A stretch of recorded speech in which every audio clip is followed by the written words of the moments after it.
Shalom semuanya, kita kembali lagi di dalam service kita. Hari ini kita akan berbicara tentang diputusin pacar karena kita berbuat benar. Kita langsung buka saja di Matius 15 ayat yang ke-12 sampai yang ke-14 ya.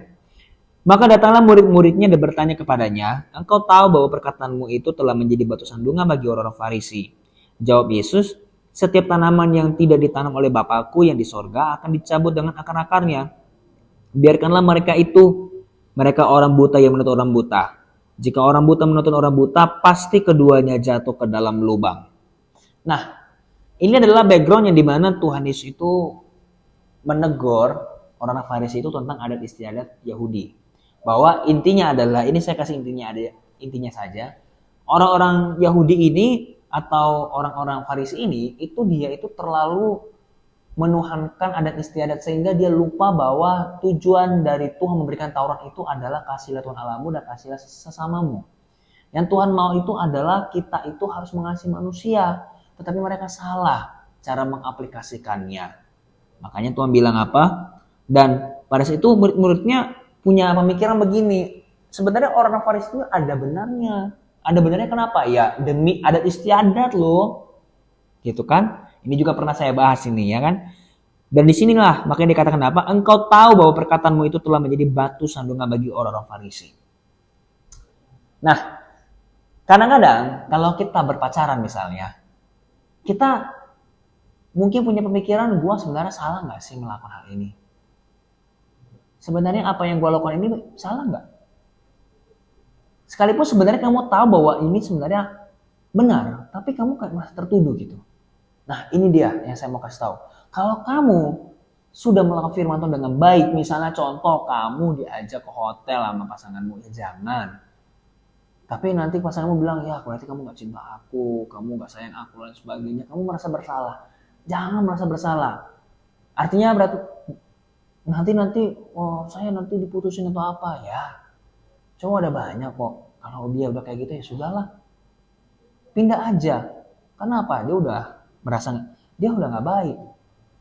Tapi kalau misalnya dia bilang, tapi itu aku cinta banget sama kamu, dia begini begitu, wah ada kata-kata manis lah dan sebagainya. Ya sudah, kalau dia manis nggak mungkin kamu dibawa ke hotel. Nah di sini makanya jawab Yesus apa? Setiap tanaman yang tidak ditanam oleh Bapakku yang di sorga akan dicabut dengan akar-akar. Artinya apa? Ketika kamu sungguh-sungguh dalam Yesus, kalau Tuhan bilang jangan ya jangan. Kalau Tuhan bilang maju-maju. Kalau Tuhan bilang jangan ini ya jangan, udah gak usah di-courting lagi.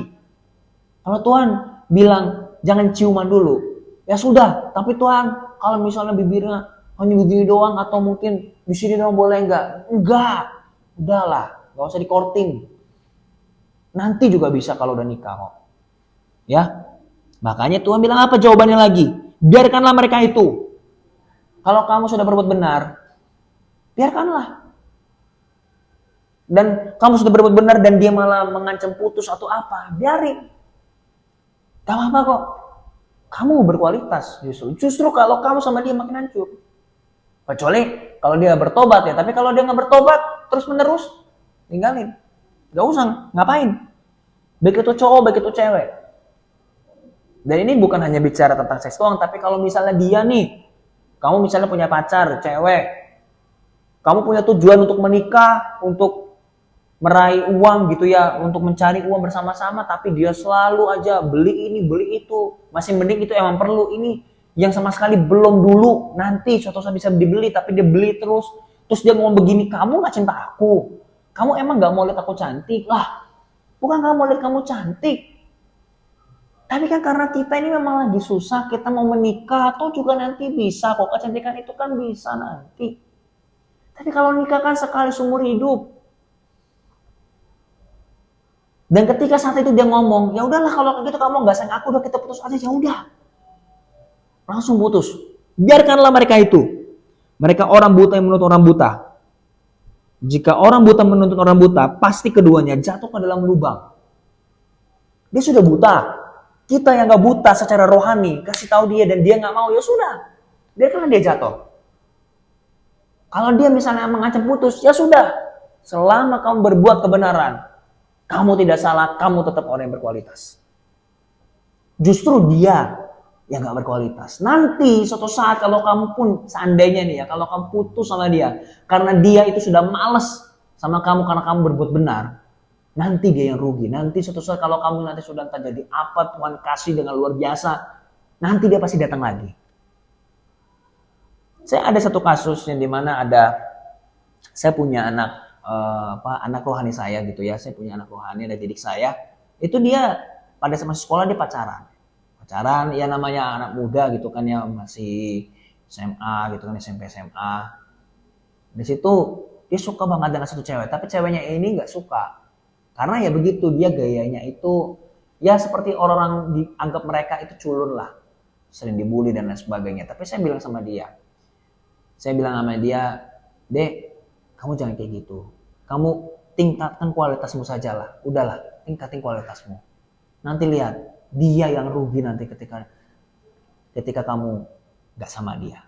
Singkat cerita, ketika dia fokus dengan Yesus, dia fokus dengan Tuhan, dia terus belajar dan lain sebagainya, dia tumbuh, si cewek itu mau sama dia. Tapi ya namanya dia sudah mentah hatinya dan dia sudah melihat, ternyata lu maunya ketika gue lagi keren. Karena saat itu tiba-tiba emang urapan Tuhan bekerja dalam hidupnya, itu rata-rata cewek di sekitar itu suka sama dia. Karena dia itu bukan hanya saat itu berubah penampilannya, tapi dia punya karisma. Orang yang punya urapan itu, karismanya itu juga luar biasa. Dan cewek yang dulu menolak dia, itu mau. Ini tolong jangan